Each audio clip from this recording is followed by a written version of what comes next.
Was given a walking aid. He was supposed to use that till January. That's throughout the month of December up until January. We were told that he would have to use it for 6 to 8 weeks. Now, here's the miracle. He was going to pee with it. He got up himself. He was going to pee with it, moving gradually. He got halfway in the living room. For some strange reason, he forgot he was using it and continued to walk unaided to the bathroom. He was in the bathroom when he realized he wasn't using the walking aid. And then he said, "Mommy, I walked to the bathroom myself. I didn't use the walking aid." What God cannot do does not exist. October last year, what started as malaria and infection, like most kids will pick up in school, turned into something else. My first son fell ill and were admitted for the infection and malaria. They said it was vaso-occlusive crisis, okay? Something funny happened. I noticed he wasn't following. I was talking to him. I was saying, "Kaito, I'll see you in the morning." I was talking to him, praying for him, and I noticed he wasn't following. So I put my hand, across his eyes, and he was just looking. His eyes were dancing around. I shook him. He didn't talk. So I tried to open his mouth. I saw his tongue implanted on the lower palate of his mouth. I realized it was a seizure, and then I quickly raised an alarm.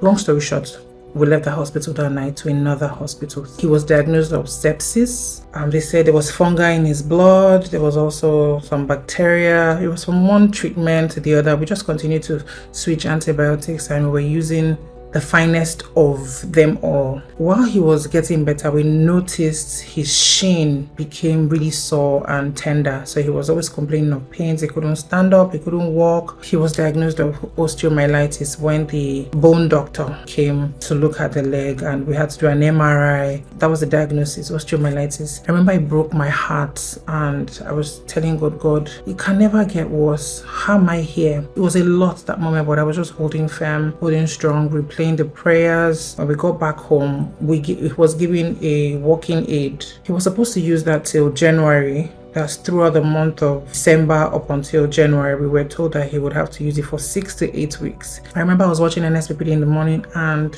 I just whispered. I was really, really down, looking at my son in that state, and I said to God, if you can just put my word in Pastor Jerry's mouth.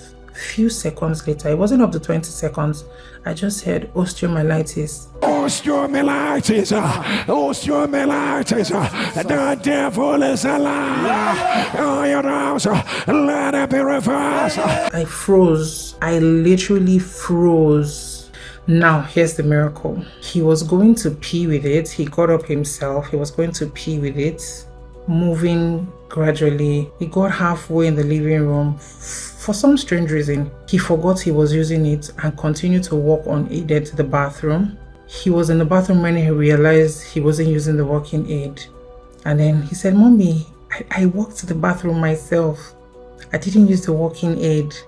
At some point, I was even saying, "Use it. The doctor said you should use it." And then I realized, are you sure you're not trying to slow down what God is doing? And in fact, we just abandoned it. We had to return it to the hospital when he went back for his 6 or 8 weeks checkup. Yeah, he's been back to school. He's a very active child. I signed him up for karate, and he's been doing fantastic. So I just want to thank God for standing by my family, for keeping us. And when we say what God cannot do does not exist, people think it's because we want to say what every other person is saying. If you've not experienced a wall situation where you're pushed to the wall and there's nowhere else to go, and you know that the only way out is through the obstacle, you would understand what God cannot do does not exist. I had to come back here to say what God cannot do does not exist. Thank you, Jesus. Thank you so much, Pastor Jerry, for offering yourself to be used by God.